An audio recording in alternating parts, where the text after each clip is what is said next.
ಸರ್ಕಾರದ ಗುತ್ತಿಗೆಯಲ್ಲಿ ಮುಸ್ಲಿಂ ಮೀಸಲಾತಿ ವಿಚಾರ ಮತ್ತೆ ಮುನ್ನೆಲೆಗೆ ಬಂದಿದೆ. ಬೈ ಎಲೆಕ್ಷನ್ ಕಾರಣಕ್ಕೆ ಹಿಂದಡಿ ಇಟ್ಟಿದ್ದ ಸರ್ಕಾರ ಈಗ ಗುತ್ತಿಗೆಯಲ್ಲಿ ಮುಸ್ಲಿಮರಿಗೆ 4% ಮೀಸಲಾತಿ ನೀಡೋದಕ್ಕೆ ಮುಂದಾಗಿದೆ. ಈ ಬಜೆಟ್ನಲ್ಲೇ ಮೀಸಲು ಘೋಷಣೆಗೆ ಮುಸ್ಲಿಂ ಜನಪ್ರತಿನಿಧಿಗಳ ನಿಯೋಗ ಒತ್ತಾಯಿಸಿದೆ.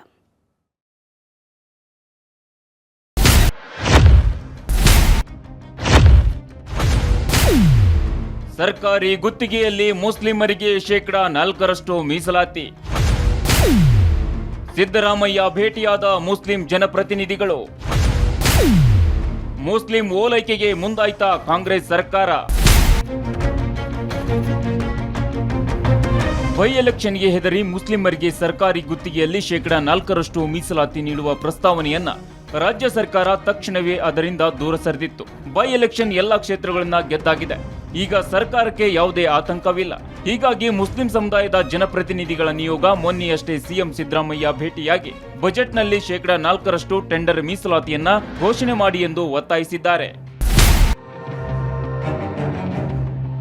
ಸರ್ಕಾರದ ಗುತ್ತಿಗೆಯಲ್ಲಿ ಮುಸ್ಲಿಮರಿಗೆ ಮೀಸಲಾತಿ ನೀಡಬೇಕು ಅಂತ ವರ್ಷದ ಹಿಂದೆಯೇ ಮುಸ್ಲಿಂ ಸಮುದಾಯದ ಜನಪ್ರತಿನಿಧಿಗಳು ಸಹಿ ಹಾಕಿದ ಪತ್ರ ಸಿಎಂಗೆ ಸಲ್ಲಿಕೆಯಾಗಿತ್ತು. ಬಳಿಕ ಹಣಕಾಸು ಇಲಾಖೆ ಕೂಡ ಈ ಪ್ರಸ್ತಾವನೆಗೆ ಅಸ್ತು ಎಂದು ಕಾನೂನು ಇಲಾಖೆಗೆ ಪ್ರಸ್ತಾವನೆ ಕಳಿಸಿ ಕ್ಯಾಬಿನೆಟ್ ವರೆಗೂ ತರುವ ಪ್ಲಾನ್ ರೆಡಿಯಾಗಿತ್ತು. ಆಗ ಈ ವಿಷಯ ಹೊರಬಂದಾಗ ಬೈ ಎಲೆಕ್ಷನ್ ವೋಟಿಂಗ್ಗೆ 2 ದಿನ ಮಾತ್ರ ಬಾಕಿ ಇತ್ತು. ಹೀಗಾಗಿ ಸರ್ಕಾರ ವಿವಾದವನ್ನ ಮೈ ಮೇಲೆ ಎಳೆದುಕೊಳ್ಳಲು ಸಿದ್ಧವಿರಲಿಲ್ಲ. ಆದ್ರೆ ಈಗ ಟೆಂಡರ್ನಲ್ಲಿ ಮೀಸಲಾತಿ ನೀಡುವ ಅಂತಿಮ ತಯಾರಿ ಸರ್ಕಾರ ನಡೆಸಿದೆ ಎನ್ನಲಾಗಿದೆ. ಸಿಎಂ ಭೇಟಿಯಾದ ಸಚಿವ ಜಮೀರ್ ಅಹಮದ್ ಖಾನ್ ನೇತೃತ್ವದ ಶಾಸಕರ ನಿಯೋಗ ಬಜೆಟ್ನಲ್ಲೇ ಮೀಸಲಾತಿ ಕುರಿತು ಘೋಷಣೆ ಮಾಡುವಂತೆ ಆಗ್ರಹಿಸಿದೆ. ನಿಯೋಗದ ಮುಂದೆ ಗುತ್ತಿಗೆಯಲ್ಲಿ 4% ಮೀಸಲಾತಿ ಕೊಡುವ ಬಗ್ಗೆ ಸಿಎಂ ಒಲವು ವ್ಯಕ್ತಪಡಿಸಿದ್ದಾರೆ ಎನ್ನಲಾಗಿದೆ. ಸರ್ಕಾರಿ ಗುತ್ತಿಗೆಯಲ್ಲಿ ಹಾಲಿ ಇರುವ ಮೀಸಲಾತಿ ಎಷ್ಟು ಅಂತ ನೋಡೋದಾದ್ರೆ ಪರಿಶಿಷ್ಟ ಜಾತಿ ಮತ್ತು ಪಂಗಡಕ್ಕೆ ಸೇರಿ ಒಟ್ಟು 24% ಮೀಸಲಾತಿ ಇದೆ.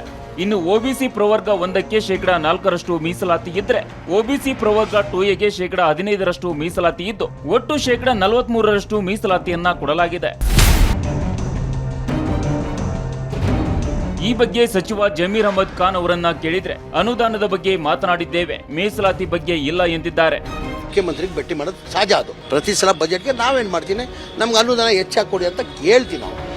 ಈಗ ಯಾಕೆ ವಿಧೇಯಕ ತರುವ ಪ್ರಯತ್ನ ಅಂತ ನೋಡೋದಾದ್ರೆ ಸದ್ಯಕ್ಕೆ ಯಾವುದೇ ಚುನಾವಣೆ ಇಲ್ಲದ ಕಾರಣ ಮಸೂದೆ ತಿದ್ದುಪಡಿ ಯತ್ನಕ್ಕೆ ಸರ್ಕಾರ ಕೈ ಹಾಕಲು ಮುಂದಾಗಿದೆ. ಇನ್ನು ಬಜೆಟ್ ಅಧಿವೇಶನ ಇರುವುದರಿಂದ ವಿಧೇಯಕ ತರುವ ಲೆಕ್ಕಾಚಾರವೂ ಇದೆ. ಜೊತೆಗೆ ಬೈ ಎಲೆಕ್ಷನ್ನಲ್ಲಿ ಕಾಂಗ್ರೆಸ್ ಪಕ್ಷವನ್ನ ಮುಸ್ಲಿಮರು ಕೈ ಹಿಡಿದಿದ್ದಾರೆ. ಸರ್ಕಾರ ಬಂದಾಗಿನಿಂದ ಇದು ಮುಸ್ಲಿಂ ಓಲೈಕೆ ಸರ್ಕಾರ ಎಂಬ ಟೀಕೆಗೆ ಒಳಗಾಗಿದೆ. ಈಗ ಮುಸ್ಲಿಮರಿಗೆ ಸರ್ಕಾರಿ ಟೆಂಡರ್ನಲ್ಲಿ 4% ಮೀಸಲಾತಿ ನೀಡಿದ್ರೆ ಮತ್ತಷ್ಟು ಕೆಂಗಣ್ಣಿಗೆ ಸರ್ಕಾರ ಗುರಿಯಾಗಲಿದೆ. Marutesh Hunasanahalli, political bureau, Asianet Suvarna news.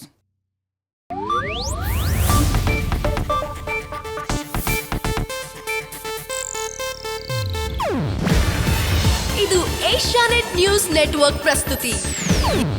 ನೀವು ನೋಡ್ತಿದ್ದೀರಾ ಏಷ್ಯಾನೆಟ್ ಸುವರ್ಣ ನ್ಯೂಸ್.